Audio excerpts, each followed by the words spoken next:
اللهم صل وسلم على الرسول وآل النبي العظيم.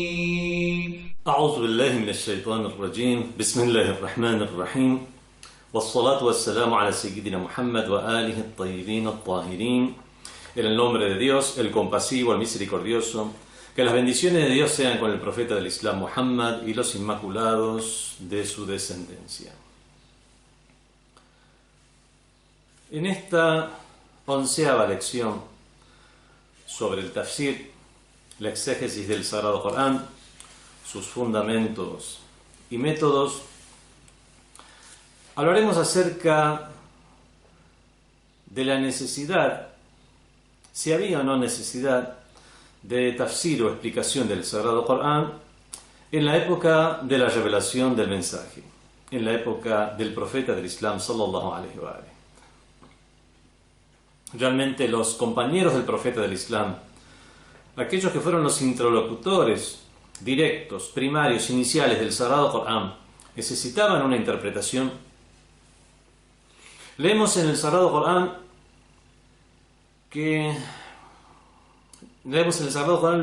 la siguiente ley. أعوذ بالله من الشيطان الرجيم بسم الله الرحمن الرحيم وليس على الرسول إلا البلاغ. Y al profeta solo le incumbe transmitir el mensaje, hacer llegar el mensaje. ¿Qué significaba esto? ¿Sí? Hacer llegar el mensaje, el balagh, hacer llegar el mensaje, significa solamente hacer llegar los vocablos a los oídos de los interlocutores.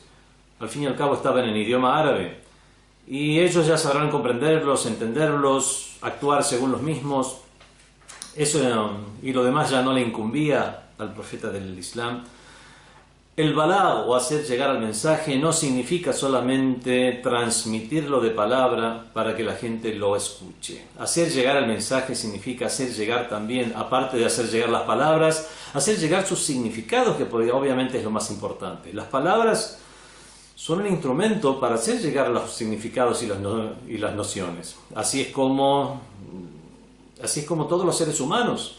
Para eso usamos todos los seres humanos las palabras, como un instrumento para transmitir las nociones. Y lo que es importante es hacer llegar de la mejor manera esa noción. Por lo tanto, vamos a reformular la pregunta. ¿Es suficiente para hacer llegar el mensaje únicamente transmitir esas palabras y asegurarnos que el interlocutor las escuchó? Obviamente que eso no es así.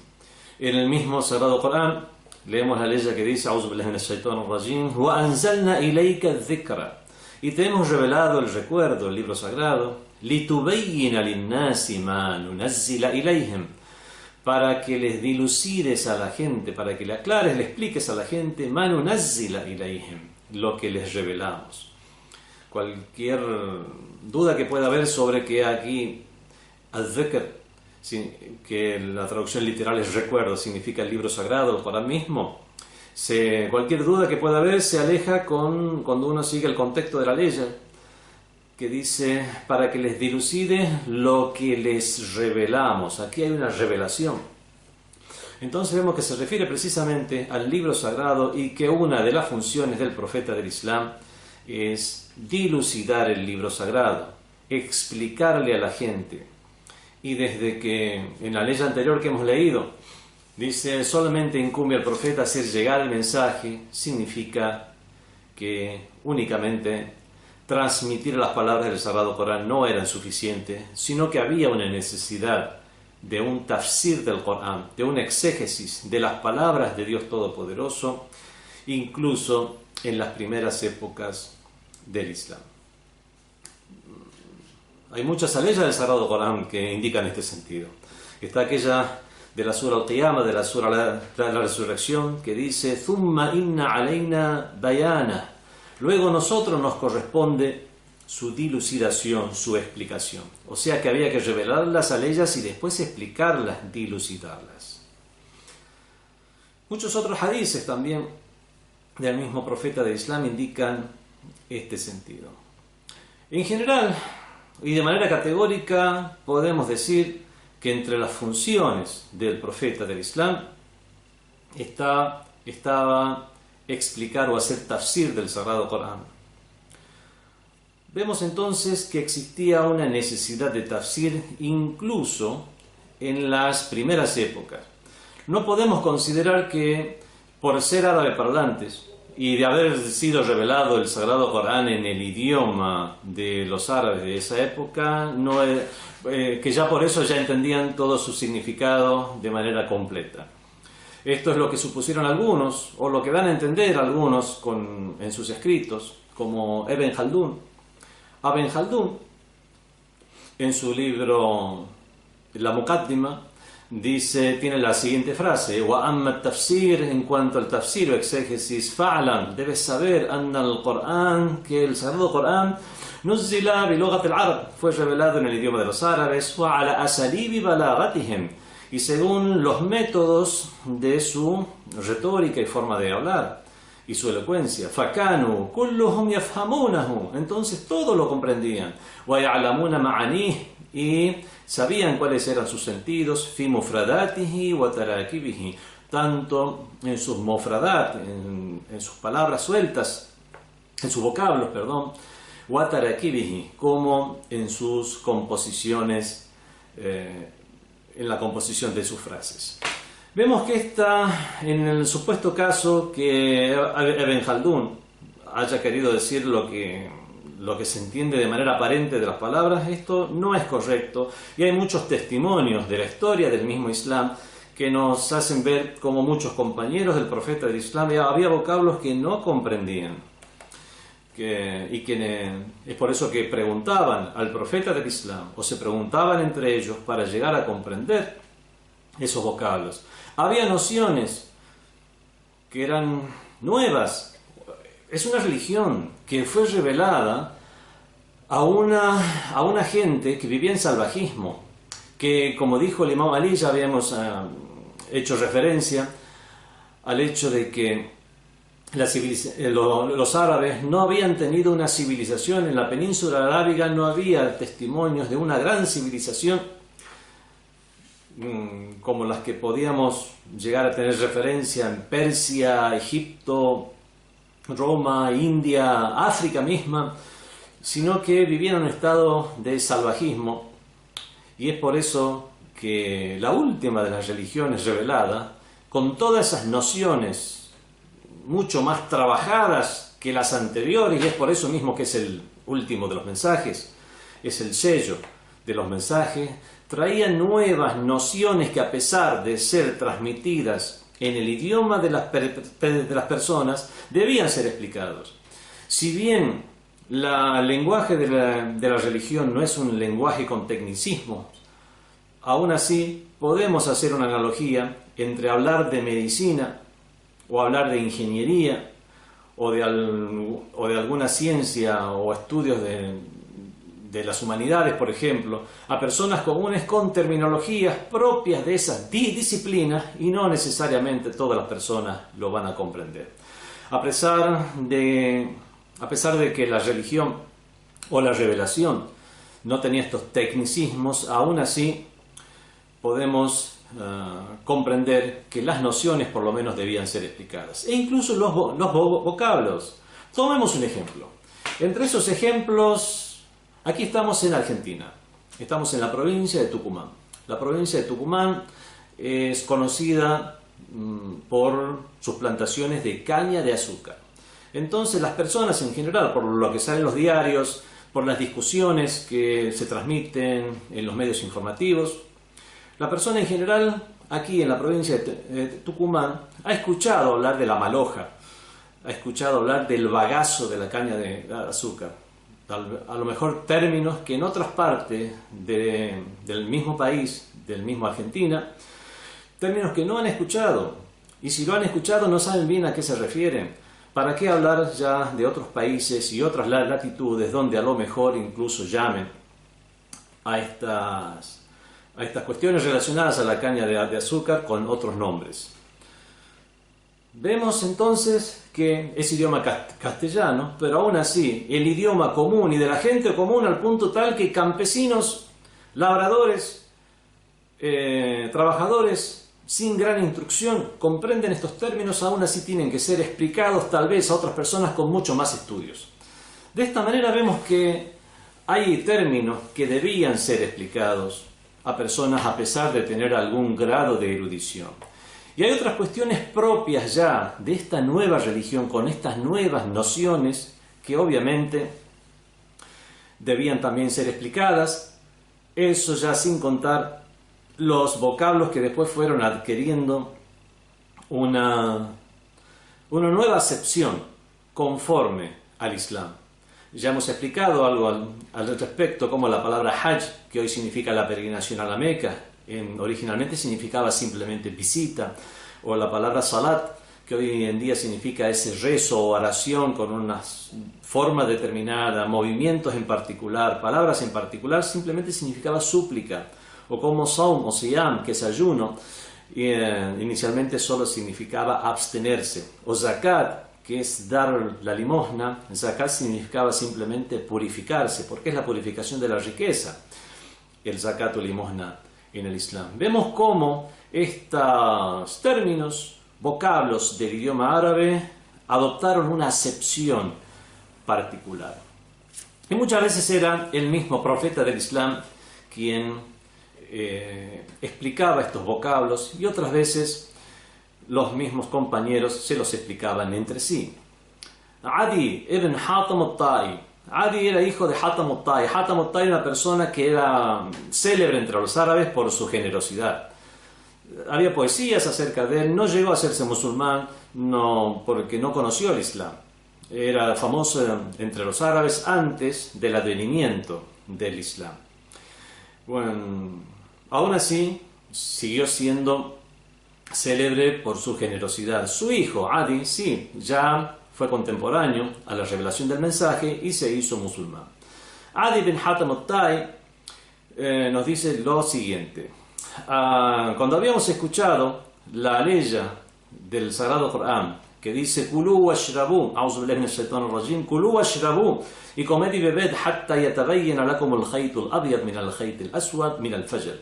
Y comed y bebed hasta que podáis diferenciar o distinguir el khayt al-abyad, la línea blanca de la línea negra. Khayt significa tanto hilo como línea. Entonces, la forma que ellos entendían era lo siguiente: podéis comer y beber durante la noche. ¿Hasta cuándo?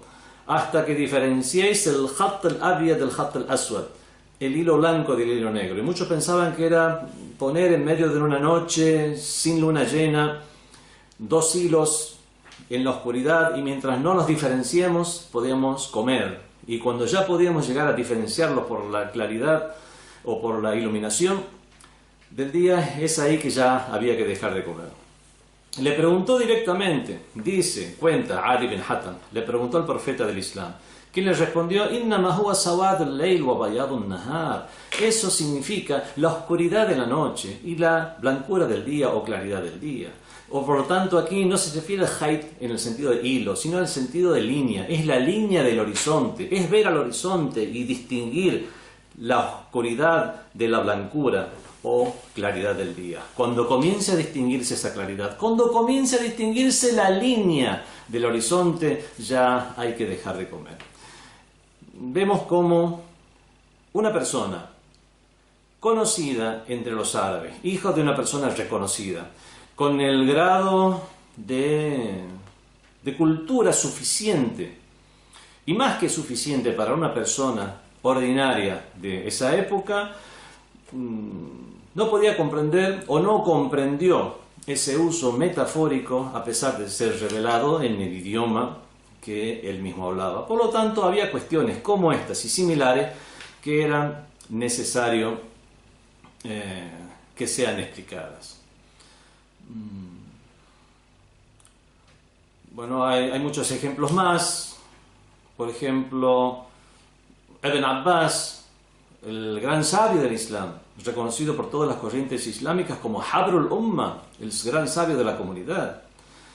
Dice, yo no había comprendido el significado de Fatir as-samawati wal ard, que la traducción en sentido es creador de los cielos y la tierra, originador de los cielos y la tierra, conformador de los cielos y la tierra. Dice, yo no había comprendido la palabra Fatir hasta que no escuché a dos beduinos discutiendo entre ellos acerca de un pozo de agua que habían cavado, mientras uno decía, Ana fatartuha, Ana fatartuha, en el sentido que yo lo agrieté, o sea, yo lo cavé, o lo conformé, mientras el otro decía, Ana abtada'tuha, yo lo originé, yo lo comencé.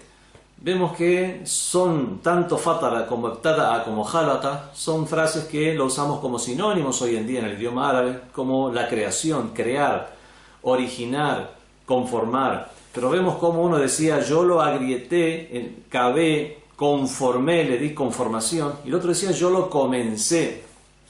Entonces Ibn Abbas, gran sabio de la comunidad, dice, ahí recién pude comprender el significado real de fatara, y de esta manera comprender otras aleyas más, como aquella que dice,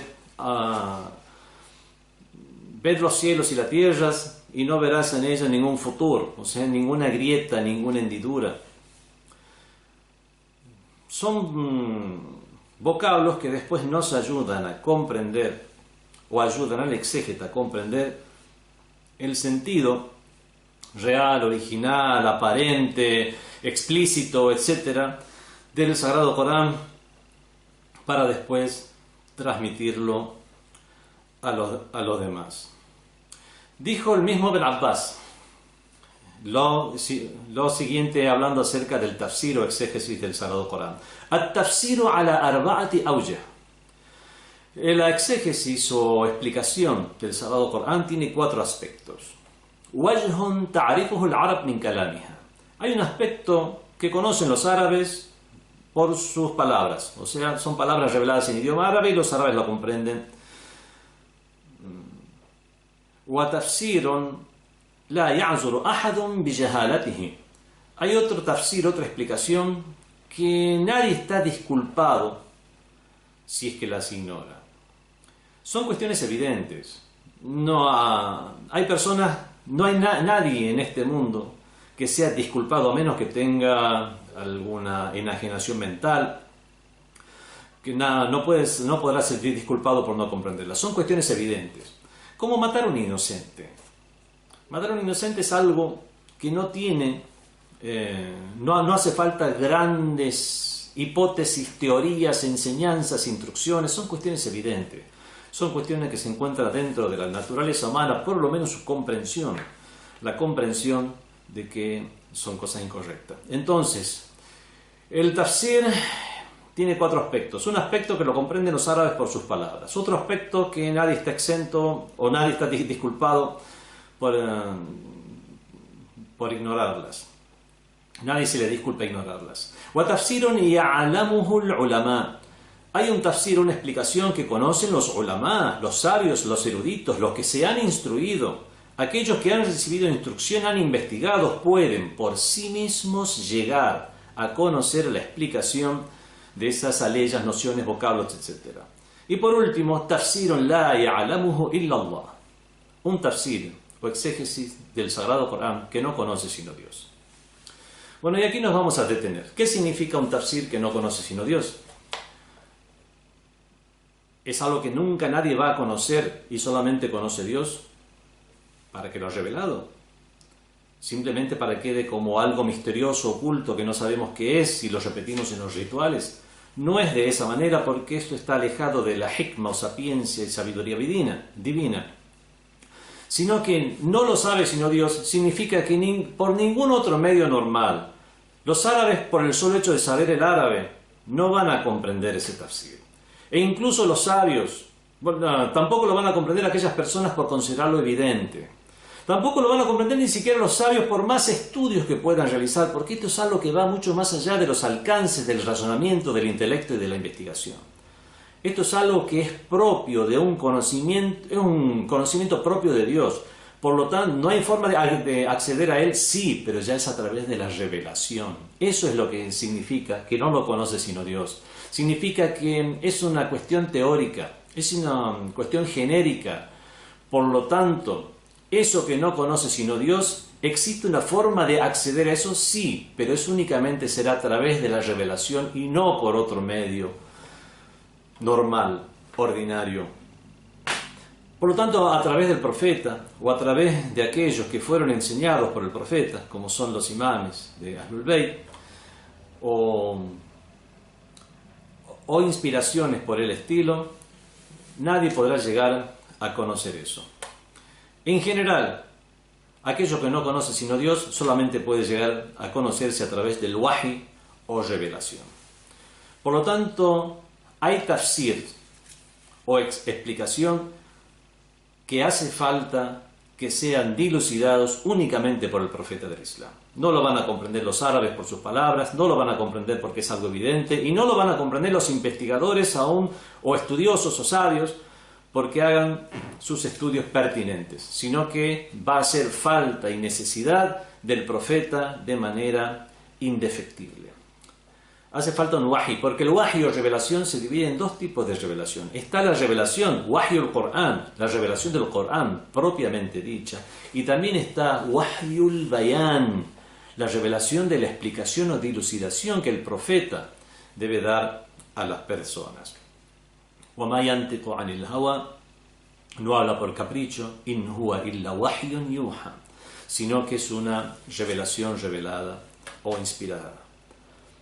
Vemos que, y esto obviamente lo vamos a comprender, como ya leímos anteriormente, esa ley que dice لِتُبَيِّنَ لِلنَّاسِ, para que le expliques o le dilucides a la gente, مَا نُنَزِّلَ إِلَيْهِمْ, lo que les revelamos, y la forma de explicar del Sagrado Corán, avalada o acreditada por el Corán, significa que es una explicación infalible e inmaculada, la explicación que puede llegar a dar el profeta del Islam. Y la única forma que esto sea de esta manera es por wahi o inspiración. Entonces vemos que en las primeras épocas de la revelación hacía falta un tafsir o explicación del Sagrado Corán que debía ser dado por el mismo profeta del Islam. Es más, estas explicaciones vemos que eran requeridas por los mismos compañeros. Narra Abdullah bin Mas'ud, otro de los famosos compañeros del profeta del Islam. Kana ar-rajulu minna, cada uno de nosotros, un hombre entre nosotros, idha ta'allama 10 ayat, cada hombre entre nosotros, cuando aprendía 10 aleyas, lam yujawizuhunna hatta ya'rifa ma'anihinna. No pasaba de ellas hasta no aprender el significado de estas que había aprendido. No aprendía más o no memorizaba más hasta no comprender el significado. Hatta ya'rifa ma'anihinna, hasta conocer el significado de estas 10. Wal amala bihinna, y hasta actuar según estas 10. Obviamente la parte que nos interesa de este hadiz es hasta conocer su significado. Por lo tanto, había un esfuerzo intelectual, personal, individual, colectivo, etcétera, etcétera, para conocer su significado. Y esto también nos da la pauta de la necesidad de una explicación o tafsir del Sagrado Corán, incluso en las primeras épocas. Muy bien, había una necesidad de que se explicara el Sagrado Corán. ¿Cuáles fueron los alcances de esa explicación? Hay explicaciones que obviamente nosotros necesitamos hoy en día que los compañeros no necesitaban, como cuando se producía un suceso y era revelada una ley y ellos comprendían por el contexto en el cual estaban viviendo a qué se refería esa ley. Hoy en día necesitamos mayor explicación, conocer las causas de las revelaciones, etc. Por lo tanto, en esa época, ¿cuáles eran los alcances del tafsir que realizaba el profeta del Islam? ¿Y cuáles eran sus divisiones o clasificaciones? ¿Había un solo tipo de tafsir o había varios tipos de tafsir o explicación que daba el profeta acerca del Sagrado Corán? Dijo el imam Ja'far Sadiq alayhi salam, el sexto de los imames de Ahlul Bayt: Inna Rasulallah, ciertamente que el profeta de Dios sallallahu alaihi wa alihi, nuzilat alayhi salat, le fue revelado el salat, el rezo, وَلَمْ يُسَمِّ اللَّهُ لَهُمْ ثَلَاثًا وَلَا أَرْبَعًا, sin que Dios diga si debían ser 3 ciclos o 4 ciclos los rezos. حتى كان رسول الله صلى الله عليه وآله هو الذي فسر, hasta que era el mismo profeta del Islam, el mensajero de Dios, quien fassara, quien explicaba ذلك لهم, quien les explicaba ello.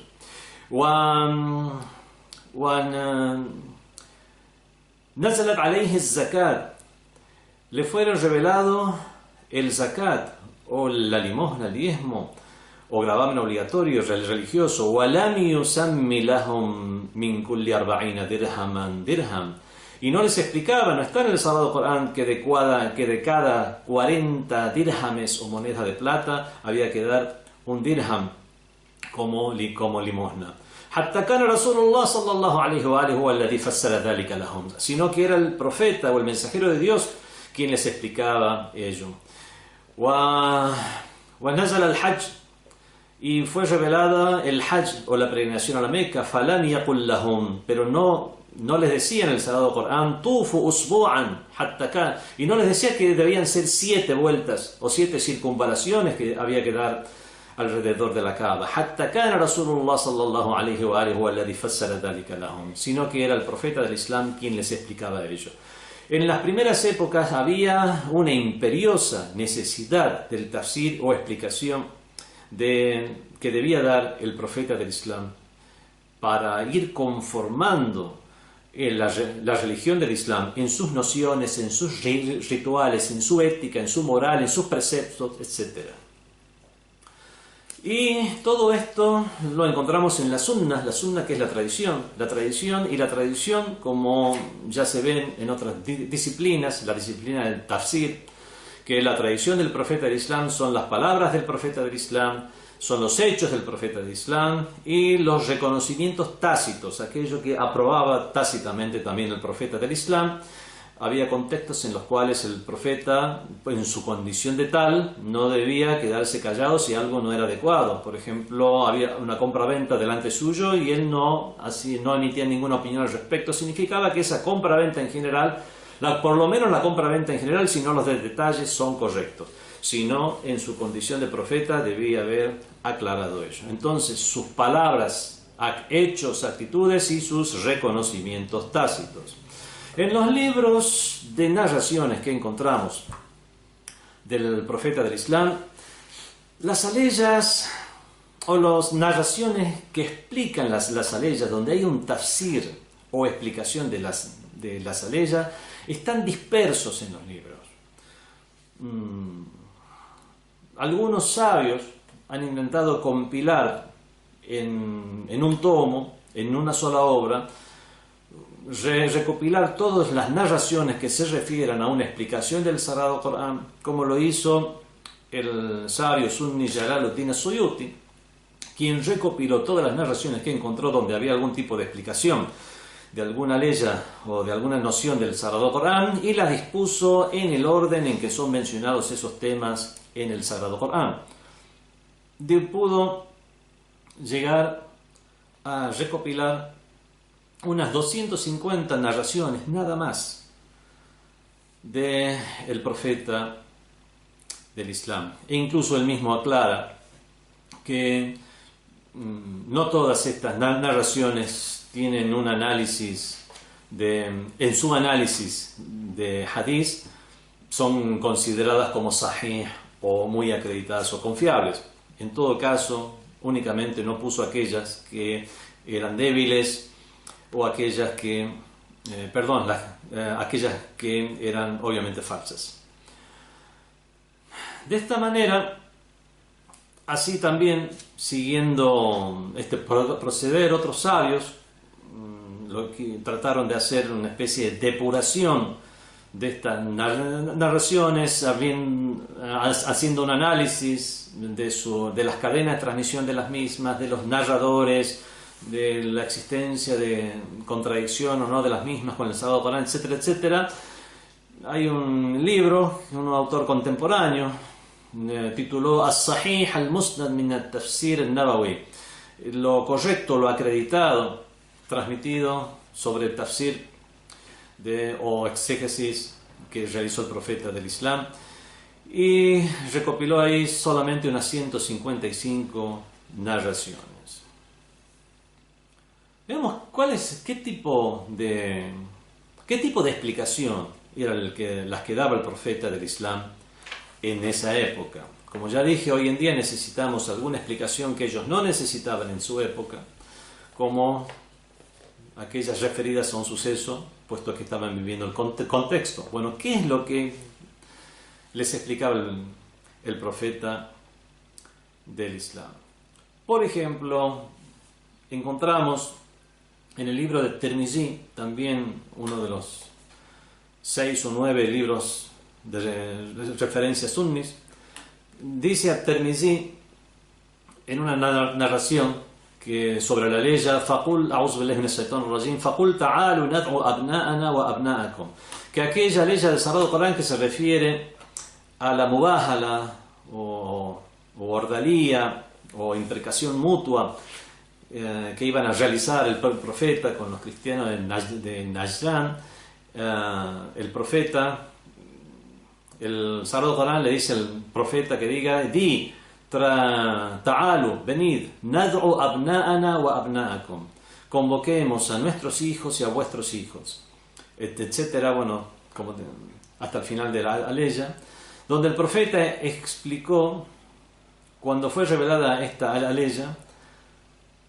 el profeta trajo a Ali, a Fátima, a Hassan y a Hussein alayhimus salam, y levantó las manos, se dirigió a Dios y dijo: Allahumma ha'ulai ahli, Dios mío, estos son ahli, estos son ahlul bayt, la gente de la casa del profeta. Vemos que encontramos entonces una explicación de esta ley del Sagrado Corán, a quiénes se refiere, cuáles son los sujetos a quienes se refiere esta ley.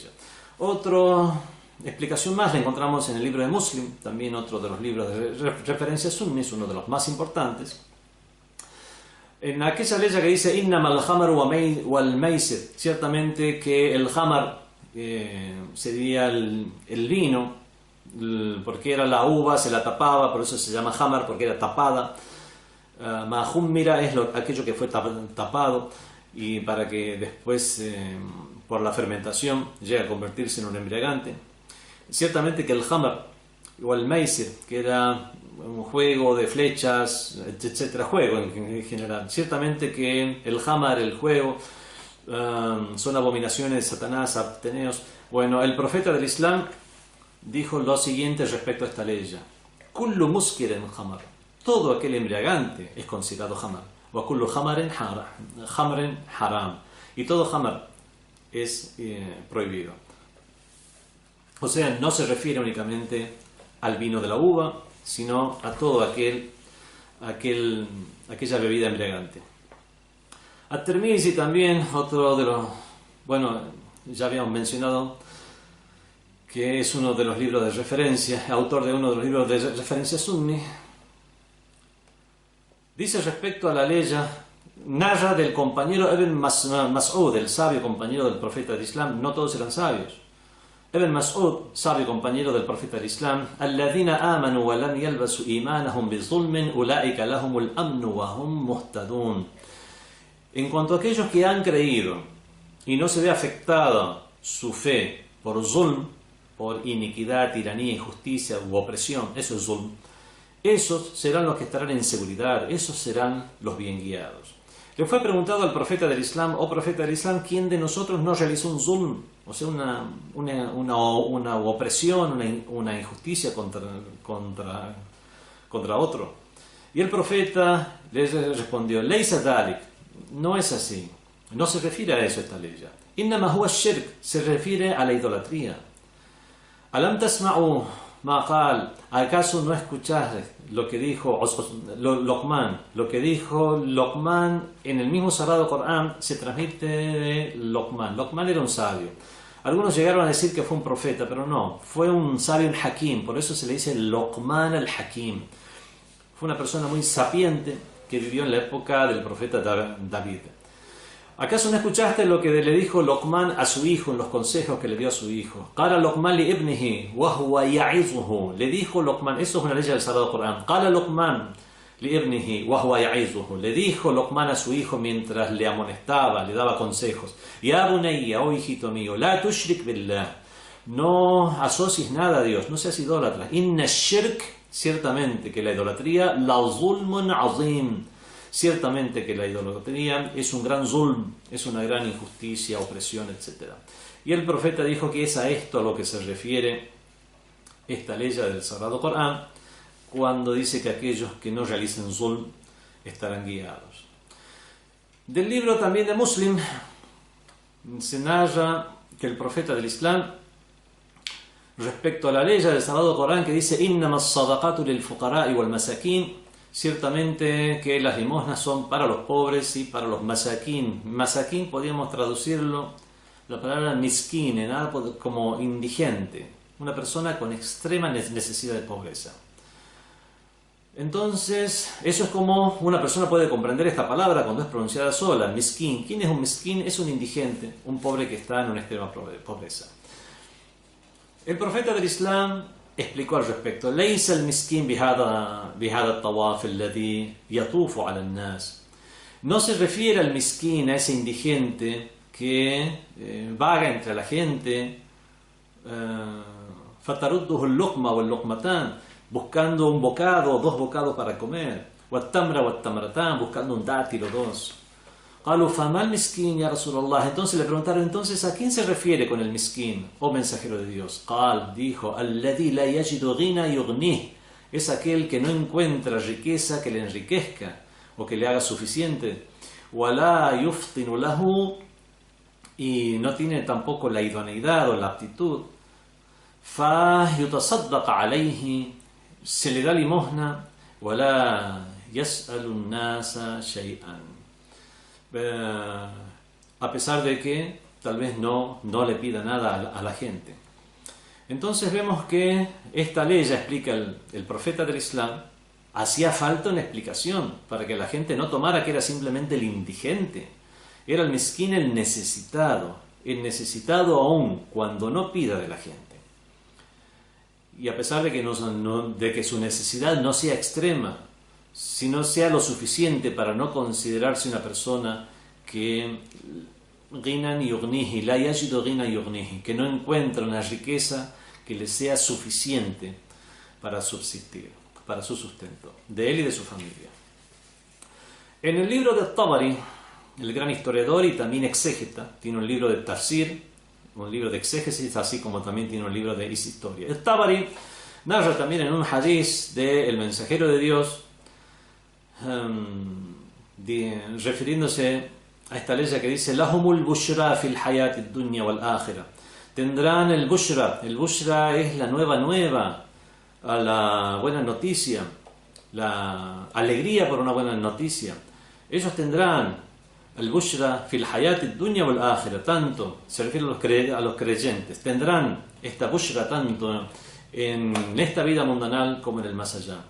Y se refirió a que esta bushra es ar-ru'ya al-hasana, es esa visión o sueño bueno, ese es el bushra. Y araha al-muslim autura lahu, que el muslim la verá o le será mostrada. El Bukhari, también uno de los principales, junto con Muslim, autores de los libros de referencia sunnis, de los 6 o 9 libros de referencia sunnis, respecto a la ley, transmite de unos compañeros llamado Ka'b ibn Ujra, transmite como tafsir de la ley que dice: Ya ayyuhal ladina amanu sallu alayhi wa sallimu taslima. Oh creyentes, bendecid al profeta y saludadle como se debe. Dijo que se le preguntó al profeta del Islam: oh profeta, sabemos cómo bendecirte, pero ¿cómo debemos, sabemos cómo saludarte, pero ¿cómo debemos bendecirte? Entonces el profeta dijo: decid, Allahumma salli ala Muhammad wa ala ali Muhammad. Dios mío, bendice a Muhammad y a la familia de Muhammad, kama sallaita ala ali Ibrahim, así como bendijiste a la familia de Ibrahim. Allahumma barik ala Muhammad wa ala ali Muhammad. Dios mío, da gracias y bendiciones a Muhammad y a la familia de Muhammad, así kama barakta ala ali Ibrahim, así como diste bendiciones a la familia de Ibrahim. Innaka hamidun majid, ciertamente que tú eres el loable, el generosísimo o excelso. Vemos que nos enseña entonces el profeta del Islam que al bendecirle a él hay que bendecir también a su familia. Y eso es una explicación, un tafsir de la ley del Sagrado Corán que dice: Ya ayyuhalladhina amanu sallu alayhi, oh creyentes, bendecidle. En otra... Todos estos son ejemplos de tafsir o exégesis que hacía el profeta del Islam de las aleyas del Sagrado Corán. Por ejemplo, respecto a la ley que dice وَلَا يَغْتَابُ بَعْضُكُمْ بَعْضًا, en la sura Al-Hujurat, la 49 creo, dice لَا يَغْتَابُ بَعْضُكُمْ بَعْضًا. Al-Ghaib es el ausente, Yaghtab es hablar del ausente. Aquí la traducción literal que puede llegar a comprender cualquier persona que sabe idioma árabe y que sabía en ese entonces era que no hable del ausente, no habléis unos de otros en ausencia. Estaba la prohibición de hablar del ausente. Entonces se le preguntó al profeta del Islam, el mismo profeta del Islam le dijo a la gente: ¿qué es el ghiba? ¿Ustedes saben lo que es hablar del ausente? Les respondieron al profeta del Islam que no, que Dios sabe más, Dios el profeta lo saben. Entonces el profeta aclaró y dijo: "Dhikraka ajaka bima yakrah", es que menciones a tu hermano con aquello que no le gusta. De esta manera alejó esta ambigüedad que podía llegar a darse, porque hablar del ausente, ¿qué pasa si una persona habla bien de un ausente? Si la orden es no hablar del ausente. Obviamente aquí el profeta lo que quiso hacer es explicar que es no hablar mal del ausente, y hablar mal en el sentido de no hablar algo que a él no le guste, aquello que no le gustaría que se mencione.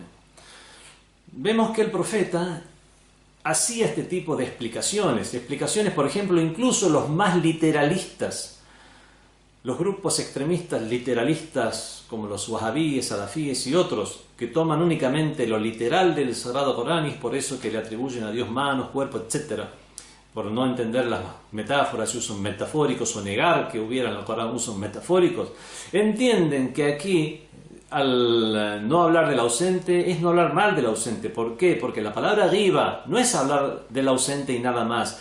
Cobró una acepción ya dentro de la terminología islámica, de la terminología que usan los musulmanes, y es por eso que ya es su significado. El ghiba es hablar mal del ausente. Ni siquiera los literalistas ya niegan esto. Habíamos mencionado que eran en la época del profeta del Islam, lo que nos fue transmitido, del profeta del Islam como explicación del Sagrado Corán a través de la oficialidad del Islam, a través de las corrientes mayoritarias que adherían a la oficialidad del Islam, son unos cuantos cientos de narraciones. No digo únicamente unas 250, 300 como lo hizo un sabio en particular, como es Suyuti, lo cual después de ser depurado llegó a ser 150 nada más. Digamos 500, 600, pero nunca más de eso. En la escuela Shia, en la escuela de Ahlul Bayt, se han transmitido miles de narraciones. Y es precisamente por haber sido transmitidas del profeta del Islam por los inmaculados de Ahlul Bayt. 12 imames a lo largo de 300 años, transmitiendo de su abuelo, el mensajero de Dios, y enseñándole a sus compañeros siendo cada uno de ellos un sabio en su época, reconocido por toda la comunidad, al punto tal que la comunidad dependía o siempre se valía de ellos en cuestiones vitales. Incluso sus enemigos, como en la época de los omeyas, cuando los omeyas llamaron a los imames, por ejemplo, al imam Muhammad al-Baqir, alayhi salam, a pesar de considerarle su opositor o su enemigo, cuando estuvo una cuestión relacionada a las monedas de oro y plata. No es el momento ahora de hablar sobre el tema porque esto se alargaría. Fue el imam Muhammad al-Baqir el que le solucionó el problema de los califas omeyas, aquellos mismos califas que estaban en contra de la familia del profeta, que tanto les oprimieron y oprimían. El imam Muhammad al-Baqir, por el bien del Islam, es que les enseñó cómo acuñar monedas, los mismos musulmanes, y no depender de los romanos, cuáles eran las medidas que debía hacer, cómo hacerlo, etcétera, etcétera. Así el imam Ali Zain al-Abidin, alayhi salam, el padre del imam Muhammad al-Baqir, el imam Ja'far Sadiq, maestro de todos los fundadores de las escuelas de las demás corrientes, fue el maestro de Abu Hanifa, fue el maestro de Malik ibn Anas, fue maestro por intermediario también de Ibn Hanbal y de Shafi'i, etc. El imam Ali Roda, que hasta hoy es visitado su santuario, obviamente no por salafíes, pero sí por sunnis en general, por ser el descendiente del profeta del Islam, gran sabio en su época, etcétera, etcétera.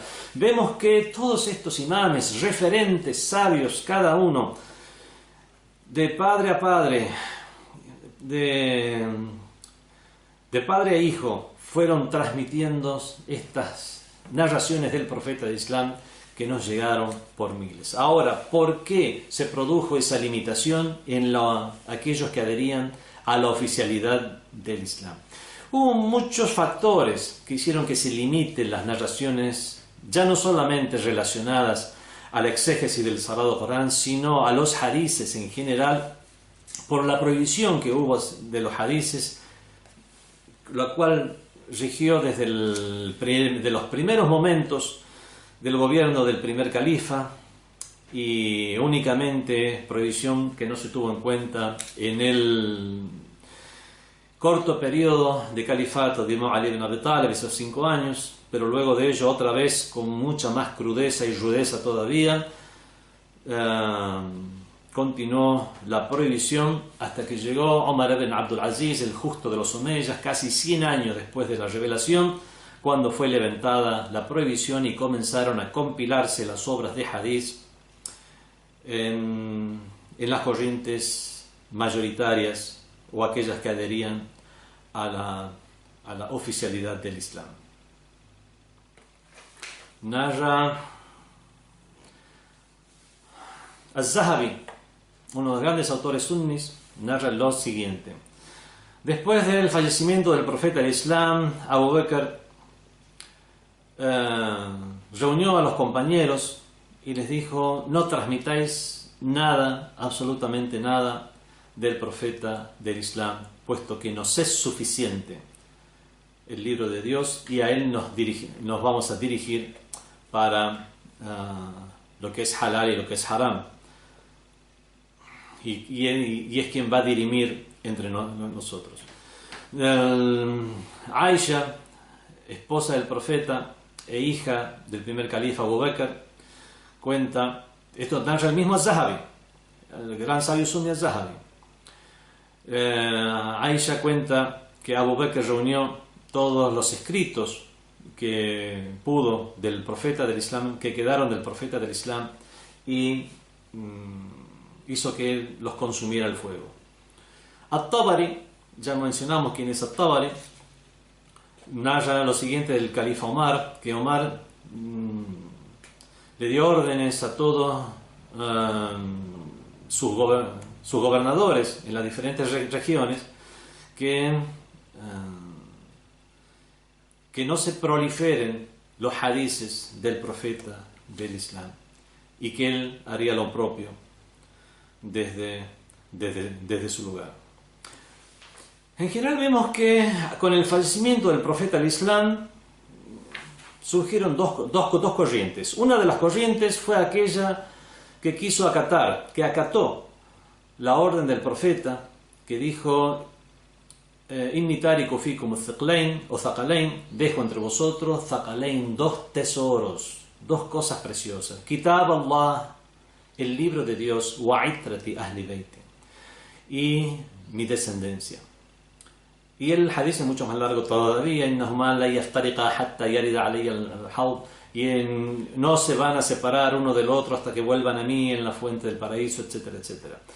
Están aquellos que acataron la orden del profeta de permanecer con el Corán y Ahlul Bayt, y están aquellos que fueron partidarios de Hasbuna Kitabullah, de la frase que dice: nos es suficiente el libro de Dios, que no es ahora momento de analizar ni a quién la pronunció, ni los motivos políticos o lo que fuera que hicieron que eso fuera pronunciado. Lo que sí vamos a decir que está establecido por todas las corrientes y todos los sabios, que existió una prohibición de los hadices en las primeras épocas. Uno de los argumentos era para que no se mezclara el Corán con nada más, y como la gente a lo mejor podía llegar a divinizar las palabras del profeta, podían llegar a mezclarlas con el Corán, como para mantener indemne el Corán de cualquier cosa, se prohibieron los hadices y la escritura de los hadices, como sea, sin analizar si eso fue correcto o no fue correcto, que obviamente la postura de Ahlul Bayt es que eso no fue correcto, pero sin analizar ni hacer ni entrar en esa discusión, vamos a decir que el hecho existió, y eso hizo también que se limitaran los hadices en general, incluidos los hadices que se referían a las explicaciones que hizo el profeta del Islam sobre aleyas del Sagrado Corán.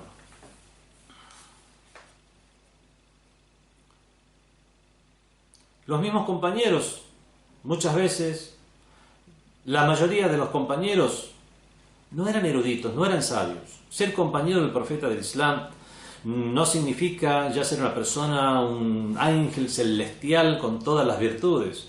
En general, la mayoría eran beduinos que tuvieron toda una vida de idolatría, de analfabetismo, idolatría, con poca cultura. Y es por eso que no es que al hacerse musulmanes el profeta pasó la mano por sus cabezas y hubo un milagro y de esta manera se convirtieron en personas perfectas. No, siguieron siendo personas comunes y siguieron con el nivel cultural que tenían, obviamente mejorado muchísimo mejor, por supuesto, pero aún así continuaban con sus limitaciones. Y es por eso que no sabían ni siquiera qué preguntar al profeta del Islam, y era poco lo que le preguntaban. En general, la mayoría adhirió al Islam a causa de la moral del profeta del Islam, los milagros que vieron que realizó el profeta del Islam, al ver una comparación simple en su nivel, esa comparación simple que podían hacer entre lo que era la vida del idólatra, la vida del musulmán, la moral, la ética, etc. Eso fue suficiente para que se convirtieran al Islam, pero no necesariamente fue por su erudición, y es por eso mismo que ellos ni siquiera sabían qué preguntar. Esto lo dice el Imam Ali ibn Abi Talib alayhi salam en el libro Nahjul Balagha. Al hablar de esta situación nos dice: وَلَيْسَ كُلُّ أَصْحَابِ رَسُولِ اللَّهِ صَلَّى اللَّهُ عَلَيْهِ وَآلِهِ مَنْ كَانَ يَسْأَلُهُ وَيَسْتَفْهِمَهُ. No es así que todos los compañeros del mensajero del Islam le preguntaban cosas y le interrogaban. حتى إن كانوا لا يحبون أن يجيء الأعرابي والطاري فيسأله حتى يسمعه.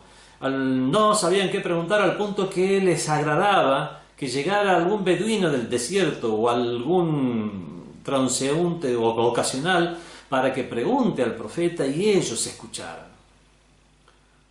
No es que no les gustaba solamente que no sabían qué preguntar por su nivel cultural. Y es aquí donde el Imam Ali ibn Abi Talib, hablando de él mismo, dice: وَكَانَ لَا يَمُرُّ بِي مِنْ ذَلِكَ شَيْءٌ إِلَّا سَأَلْتُ عَنْهُ وَحَفِظْتَهُ. Y no sucedía nada o no pasaba nada ante mí sin que yo le preguntara al profeta y memorizara ello. Hafiza es tanto memorizar, preservar, como actuar según eso que se ha memorizado y aprendido. Es por eso que el Huffaz del Corán, como leemos en los libros de historia, no solamente eran los memorizadores del Corán, eran aquellos que memorizaban y lo ponían en práctica. Es por eso que aquí cuando dice el Imam Ali alayhi salam, le preguntaba toda cosa, wa hafiztahu, no solamente era que lo registraba, memorizaba, sino que actuaba también según ello. Pero no, como dice el mismo Imam Ali, no todos los compañeros. Y cuando dice no todos los compañeros, incluso usa el plural, es porque es que la mayoría no eran de esta manera. El Imam Sajjad, el cuarto de los imames, Ali Zayn al-Abidin alayhi salam, tiene el siguiente hadith: Inna Allah azza wa jal, ciertamente que Dios imponente, majestuoso, alima, sabe, annahu yakunu fi akhir az-zaman aqwam muta'ammiqun, saben que habrá al final de los tiempos personas muta'ammiqun, que profundizarán en las nociones, en los conocimientos. فأنزل الله تعالى, y es por eso que Dios reveló قل هو الله أحد, la sura que dice قل هو الله أحد, di Dios es único. والآيات من سورة الحديد, y aquellas aleyas de la sura al-Hadid, que es la sura número 57. والآيات من سورة الحديد إلى قولها عليم بذات الصدور, aquellas aleyas de la sura al-Hadid hasta la aleya que termina diciendo alimun bidat as-sudur, él es el quien conoce lo que encierran los pechos o los corazones. O sea, hay significados muy profundos que únicamente podrían llegar a entenderlo después personas del final de los tiempos. Significa que en esa época había limitaciones para la comprensión de las aleyas del Sagrado Corán. Entonces, había una limitación por cuestiones políticas, hubo una limitación por el nivel cultural, y otros tipos de limitaciones más, lo cual, como las distancias, etc., lo cual hizo que podamos decir que el mismo profeta del Islam no llegó a realizar una explicación del Sagrado Corán completa durante su vida. Algunos pueden llegar a pensar que esto es algo que únicamente es planteado por alguna escuela y no por otra, y que sería como atribuirle algún error al profeta del Islam. No es atribuir un error, al contrario, el profeta fue inmaculado. En todo caso, el error está en las personas, está en el qabel, está en los receptores. Y un claro ejemplo, una clara demostración de que esto fue así, es la historia misma. ¿Por qué hoy necesitamos de exégesis? ¿Por qué los mismos tabe'ín, compañeros de los compañeros, necesitaban de exégesis y siguieron después trabajando sobre el particular? Entonces, ¿a dónde queda esa función del profeta del Islam, que dice que debía dilucidarle a los musulmanes? Esa es la función que, según la escuela de Ahlul Bayt, después la tenían los imames de Ahlul Bayt. Aquellos, y es por eso que el profeta dijo entre vosotros dos tesoros: Kitabullah wa itrati, el libro de Dios y mi descendencia, Ahlul Bayt. Wassalamu alaikum wa rahmatullahi wa barakatuh. Fátima TV es un grupo multinacional dedicado a la producción de contenidos basados en enseñanzas religiosas, así como también en temas culturales, morales, sociales, históricos, estilo de vida, familia, educación de los hijos, psicología y filosofía. Estos contenidos se publican en formato de videos, audios, fotografías, revistas y libros electrónicos. Para unirte a WhatsApp y recibir los temas y las publicaciones en forma gratuita, agrega a tus contactos nuestro número 54938-1539-0737 y envíanos un mensaje con tu nombre por esa misma vía.